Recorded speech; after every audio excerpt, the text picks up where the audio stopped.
लाश की गवाही। पूर्व काल में हर्षपुर नाम का एक विशाल नगर था।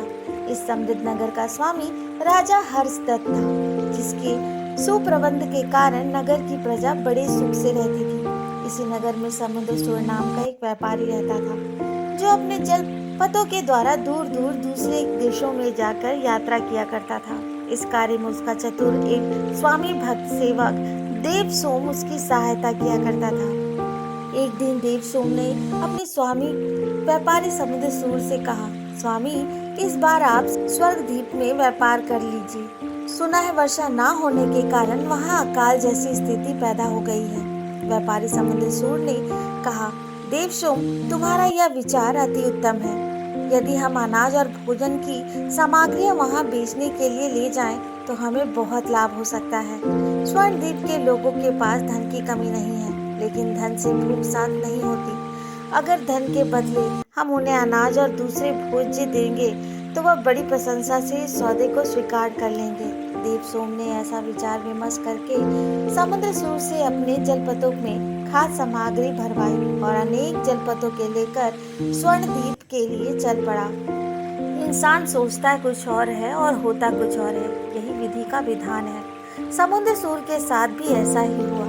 जब वह अपनी आधी यात्रा समाप्त कर चुका था, तो समुद्र में भयंकर तूफान आ गया। ऊंची ऊंची लहरें उठने लगी। अनेक सामान से भरे पोत समुद्र की लहरों में सूखे पत्तों की तरह उछलने लगे। अचानक एक तेज लहर ने उस पोत का, जिस पर समुद्रसूर सवार था, उसके अन्य पोतों से संबंध विच्छेद कर दिया।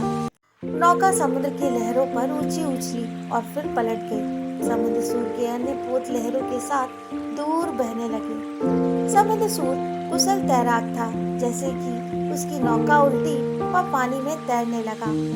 उसने अपनी निगाहें चारों ओर दौड़ाई तो दूर उसे एक नारियल के वृक्ष खड़े दिखाई दिए। ये देखकर वह समझ गया कि इस दिशा में अवश्य ही कोई द्वीप है। तब वह अपने प्राण को बचाते हुए उसी दिशा में तैरने लगा। लेकिन कब तक तैरता? किनारा अभी भी काफी दूर था और वह तैरते तैरते थक चुका था। फिर भी जीवन की आशा में उसने तैरना जारी रखा। अचानक तैरते तैरते उसकी निगाहें एक मृत शरीर पर पड़ी। वह किसी मनुष्य का मृत शरीर था, जो फूल जाने के कारण लहरों में डोल रहा था। डूबते को तिनके का सहारा। ईश्वर का नाम लेकर समुद्रसूर ने उस शव के ऊपर बैठ गया। हाथों को पतवार बनाकर शव को तट की ओर ले चला।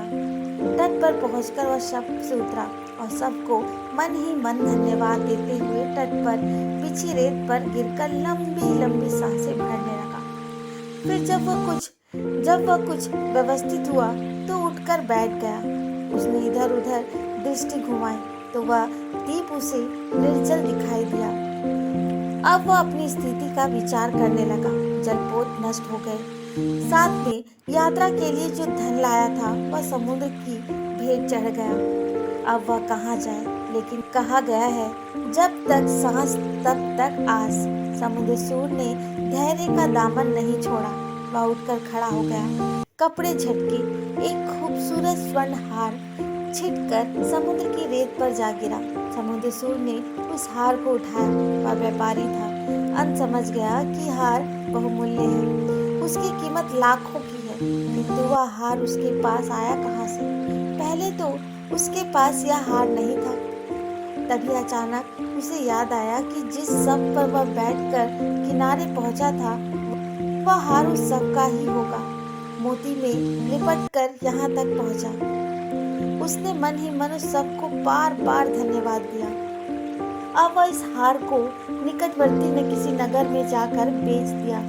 उससे प्राप्त धन से फिर से वो कोई रोजगार करके अपने देश लौटने की कोशिश करेगा। ऐसा विचार कर उसने हार अपनी जेब में रखा। देखता उस दिशा में चल दिया जिधर पगडंडी पर बने हुए कुछ मानव और पशुओं के पद चिन्ह दिखाई दे रहे थे। काफी दूर चलने के बाद कुछ दूर एक मंदिर का कलश दिखाई दिया।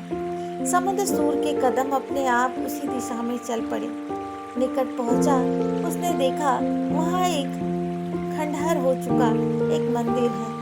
रख रखाव के अभाव में मंदिर का अधिकांश भाग खंडर के रूप में तब्दील हो चुका था। उसका सिर्फ वही भाग सुरक्षित था जिसमें देवी माँ की मूर्ति स्थापित थी।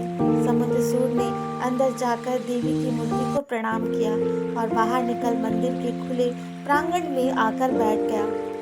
वह बेहद थका हुआ था।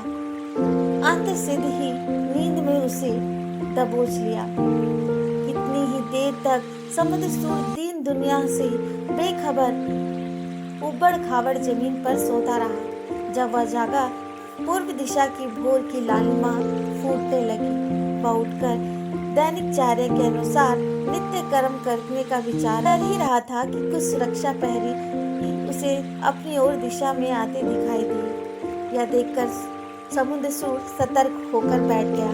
सुरक्षा प्रहरी उसके पास पहुंचे। उन्होंने संदिग्ध दृष्टि से समुद्रसूर की ओर देखा, फिर उससे पूछा, कौन हो तुम? इस ध्वस्त इमारत में किस लिए बैठे हो? समुद्रसूर ने उसे सारी आपबीती बताई, लेकिन उसे उसकी एक भी बात पर विश्वास नहीं हुआ। उन्होंने उसकी तलाशी ली। स्वर्णहार उसकी जेब में मिल गया।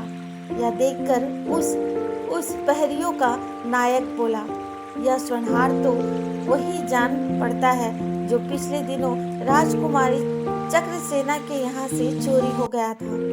तब तो यह व्यक्ति निश्चय ही यह चोर है। दूसरा सुरक्षा प्रहरी ने कहा, इसे लेकर महाराज के सामने प्रस्तुत करना चाहिए। चोर को पकड़ने के एवज में महाराज से हमें पुरस्कार मिलेगा। सुरक्षा प्रहरी समुद्रसूर को घसीटते हुए उसके साथ दुर्व्यवहार करते हुए उसे ले जाकर राजा के पास पहुंचा दिए। राजा ने जब समुद्रसूर का अपराध पूछा तो सुरक्षा कर्मियों के नायक ने बताया, महाराज, यह आदमी चोर है। पिछले दिनों राजकुमारी चक्रसेना का जो स्वर्ण हार चोरी हो गया था, वह इस व्यक्ति के जेब में बरामद किया गया। राजा स्वर्णहार देखा और तुरंत पहचान लिया, क्योंकि उसी ने वह स्वर्णहार अपनी बेटी के जन्मदिन पर भेंट दिया था। तब उसने समुद्रसूर से कहा, यह सिद्ध ही हो चुका है कि तुम ही राजकुमारी चक्रसेना के कक्ष में घुसकर चोरी की थी। यह हार इस बात का प्रमाण है। कहो, अपनी सफाई में तुम कुछ कहना चाहते हो? राजन, मैंने चोरी नहीं की। मैं आपसे बता चुका हूँ कि मैं अपने नगर का एक संपन्न नागरिक हूँ। चोरी जैसी घृणा भावना मेरे मन में कभी पैदा हो ही नहीं सकती। समुद्रसूर ने कहा, फिर यह स्वर्ण हार तुम्हारे पास कहाँ से आया? मैंने तो बताया महाराज, यह हार उस सब के पास था जिसके ऊपर बैठकर मैं किनारे पर पहुंचा। जब मैं वह शव से उतरा तो किसी प्रकार यह हार मेरी धोती में अटक गया। किनारे पर आकर जब मैंने अपने गीले वस्त्र झाड़े तो यह हार छिटक कर रेत पर गिर पड़ा था। मैंने उसे ईश्वर की कृपा मानकर उठा लिया। तब से यह हार मेरे ही पास है। यह सुनकर राजा ने कहा, हम तुम्हारे कथन से संतुष्ट नहीं हैं। अंततः जब तक यह प्रमाणित नहीं हो जाता कि चोर तुम नहीं हो, कोई और है, तुम्हें कारावास में रखने का आदेश दिया जाता है। राजा के अनुसार समुद्रसूर को कारागार में डाल दिया गया। फिर तब राजा महल में पहुंचा तो उसने राजकुमारी चक्रसेना को यह हार देते हुए कहा, पुत्री चक्रसेना, गौर से इस हार को निरीक्षण करो और हमें बताओ क्या यह वही हार है जिसे हमने तुम्हारे जन्मदिन पर उपहार स्वरूप भेंट किया था। राजकुमारी चक्रसेना ने गौर से हार को निरीक्षण किया और बिना कोई हिचकिचाहट वह स्वीकार कर लिया कि वह हार उन्हीं का है। फिर उसने अपने पिता से कहा, पिताश्री, जब वह चोर इस हार को चुरा कर भाग रहा था तब मैंने कुछ क्षण के लिए उसकी एक झलक देखी थी। यदि उस चोर को पकड़कर मेरे सम्मुख लाया जाए तो मैं उसकी कद काठी और चेहरे मोहरे से उसे पहचान लूंगी। तब राजा ने कारावास से समुद्रसूर को निकलवाकर पहचान करने के लिए राजकुमारी के समक्ष प्रस्तुत किया। बहुत गौर से समुद्रसूर का निरीक्षण करने के पश्चात अंततः राजकुमारी ने निर्णय लिया, नहीं पिताश्री, यह वह आदमी नहीं है जो मेरा हार लेकर भागा था। वह व्यक्ति इस आदमी से कहीं ज्यादा लंबा था, शरीर से हल्का था। भागते समय प्रकाश की कुछ किरणें उसके चेहरे पर पड़ी थी। तब मैंने देखा था कि उसका चेहरा घनी दाढ़ी मूंछों से ढका हुआ। उसके चेहरे पर दरिंदगी के लक्षण थे, जबकि इसके चेहरे पे तो अजीब सी सौम्यता है। अब तो राजा के सामने यह दुविधा पैदा हो गई कि अब क्या निर्णय लिया जाए। प्रत्यक्ष रूप से समुद्रसूर चोर था, क्योंकि उसी के पास राजकुमारी का स्वर्ण हार बरामद हुआ था, किंतु राजकुमारी शक्रसेना की साक्षी उसे निष्कर्ष निर्दोष साबित कर दिया था। राजा नहीं चाहता था कि कोई परदेशी उसके न्याय के प्रति अपने मन में शंका पैदा करे। अंततः अब उसे एक ही उपाय सूझा। उसने अपने आदमी समुद्र तट पर यह आदेश देकर भेजा कि यदि उस मृत व्यक्ति का शव अब भी वहां मौजूद है तो उसे सावधानी पूर्वक वहां ले जाया जाए। राजा के आदेश का पालन हुआ। राजकर्मी बड़ी सुरक्षा के साथ उस फूल और शव को लेकर आए। यद्यपि लाश विकृत हो चुकी थी, तथापि राजकुमारी ने उसे देखते हुए पहचान लिया। वह बोली, हाँ पिताश्री, यही है वह आदमी जो मेरे हार की चोरी करके भागा था। यह सुनकर राजा को वस्तु स्थिति का बोध होने लगा। उसने सोचा, जब यह चोर राजकुमारी को हार चुराकर भाग रहा था तो राजकुमारी ने यकीनन उसे पकड़ने के लिए चोर शोर मचाया होगा। शोर सुनकर सुरक्षा प्रहरी उस चोर के पीछे दौड़े होंगे। कोई उपाय न देखकर चोर को यही सूझा होगा कि वह समुद्र में कूदकर सुरक्षा कर्मियों की निगाहों से ओझल हो जाए, किंतु उसका यह प्रयास असफल हो गया। वह कुछ गहरी डुबकी लगा गया, जिसके कारण डूबने से उसकी मृत्यु हो गई।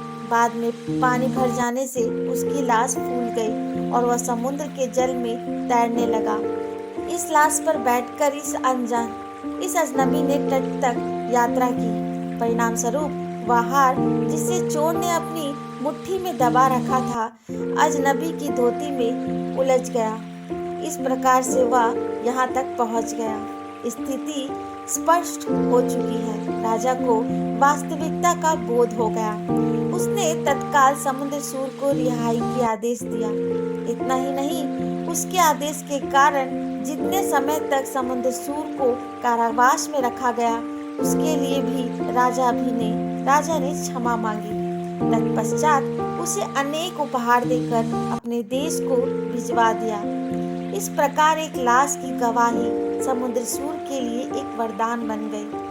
तो दोस्तों, आज की ये प्रेरणादायक कहानी कैसी लगी कमेंट बॉक्स में ज़रूर बताएं। और हाँ, मेरे चैनल को लाइक, शेयर, सब्सक्राइब करना ना भूलें। धन्यवाद।